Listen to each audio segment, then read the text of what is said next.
Four cruises, one scooter, 6 years, the real truth about accessible cruising. Stay tuned. He's scootering across the USA, from near and far and day to day. He's scootering across the USA. He shows you the accessible way. He's the accessible traveler, the accessible traveler. He's the accessible traveler. He travels the accessible way. He's the accessible traveler. Don't forget to subscribe. For those of you who are new to my channel, my name is Michael. I have cerebral palsy and I walk with a crutch. I use a mobility scooter to get around, and over the past 6 years, Susan and I have taken 4 cruises, and I've had my scooter on every single one of them. We started with Royal Caribbean's Mariner of the Seas to the Bahamas just before COVID hit.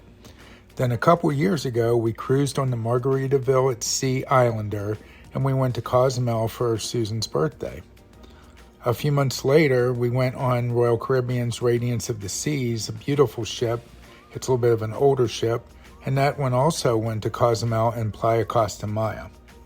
And most recently, we took the whole family on Utopia of the Seas to Nassau in the Bahamas and Coco Cay, Royal Caribbean's private island. 4 different ships, 4 different experiences, and a whole lot of lessons learned. So let me take you guys along and show you what it's really like. Our first cruise with the scooter was on Mariner of the Seas, and I'm not going to lie, it's been many years since my last cruise, and I was pretty nervous. You hear all these stories about whether your scooter will fit in the room or whether you can get around the ship and get through the doorways, and you just don't know until you're there. Well, the first thing I can tell you, definitely book an accessible room if you have that option. When you open that door and you see the space, the wider entry, the automatic doors, and the room to park your scooter right next to the bed or next to a desk, it's a total game changer for you. But here's what nobody tells you about that first cruise. You're going to spend the day just figuring out how to get around the ship, where the elevators are, which ones go to which decks, where your scooter fits and where it doesn't, and that's okay. Just take your time. Now let me talk about accessible rooms in general, because this is the single most important thing that you need to get right. Here's what they don't tell you on the booking page. Number 1, accessible rooms are limited, like very limited. On some ships, there might only be a handful. You really need to book early, because some cruises you need to book probably about a year in advance just to get an accessible room. And if you can't do it a year in advance, you can still find them, but they're harder to find the closer you get to the cruise date. Because once they're gone, and you can't get an accessible room. Number 2, the scooter or your wheelchair needs to be able to fit through the door. This sounds obvious, but not all scooters and wheelchairs will fit through all the doors, especially if the room is not accessible. It's a very narrow doorway, and I've seen where people have had to leave their scooter and their wheelchairs out in the hall or down in a foyer down by the elevators, and you're forced to walk to your room to be able to get through the door.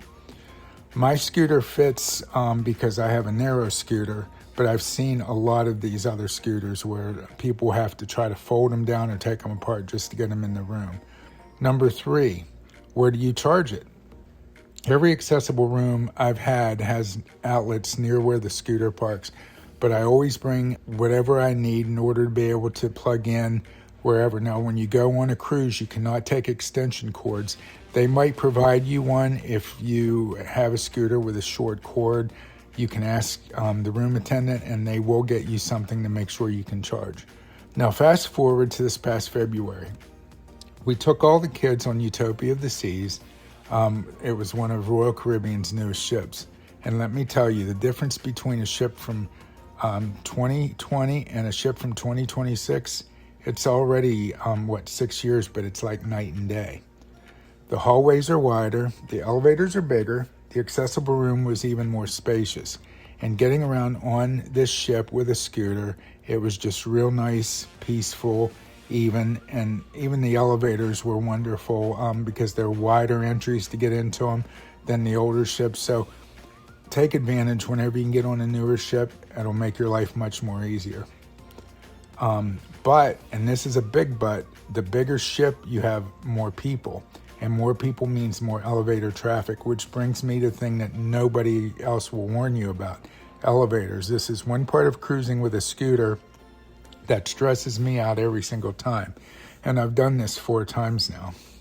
Here's the reality. On a cruise ship, everyone uses the elevators all the time. You've got families with strollers, older folks with walkers, people who just don't want to take the stairs. And at peak times like dinner, shows, getting off at a port, those elevators get packed. I have waited and waited and waited for an elevator that had room for me and my scooter. Sometimes 3 or 4 elevators would come and go before there would be enough space for me to squeeze in. And you know, people are generally nice. They'll try to make room, but when that elevator's full, it's full. My advice is try to travel during off-peak times when you can. Go to dinner early or late. Go to the show early to make sure you can get on the elevator and get off. If you wait till right before the show starts, you might not make the show in time. It's just about knowing what you're doing and planning around it. Plan ahead of time. On the Islander, the hallways were narrower, the room was smaller, my scooter fit but barely. If you're on a smaller ship, just know that going in.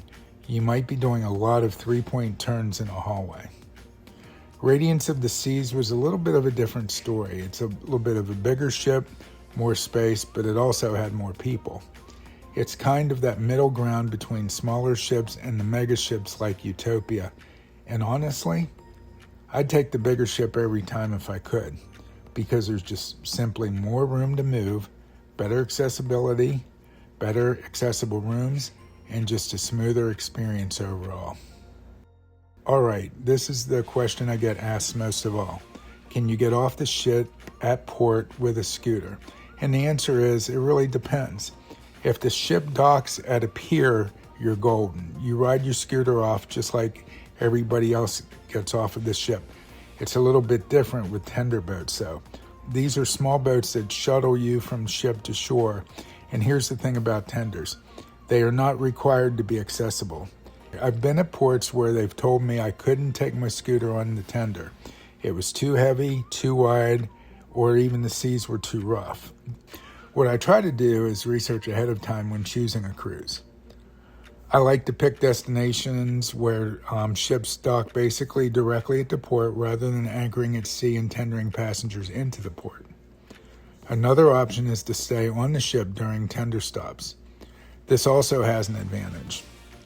While the majority of passengers are off the ship, I can enjoy the pool or spa without the crowds of people staring at me getting in or out. Let me end on a positive note, because cruising with a scooter is honestly one of the best things I've ever done. Dining, no problem. Most dining rooms have wide aisles and accessible seating. The buffet lines can be tight, but the crew is always willing to help. Entertainment? Nah, it's not a problem. The theaters have accessible seating, usually in the back or on the sides with space for your scooter or wheelchair. And the pools? Most ships have pool lifts nowadays. You just have to ask. Maybe the older ones don't, but the newer ones definitely do. By the way, if you're finding this helpful, don't forget to like and subscribe to the channel. I share accessible travel tips and experiences every week, and I'd love to have you along for the ride, literally.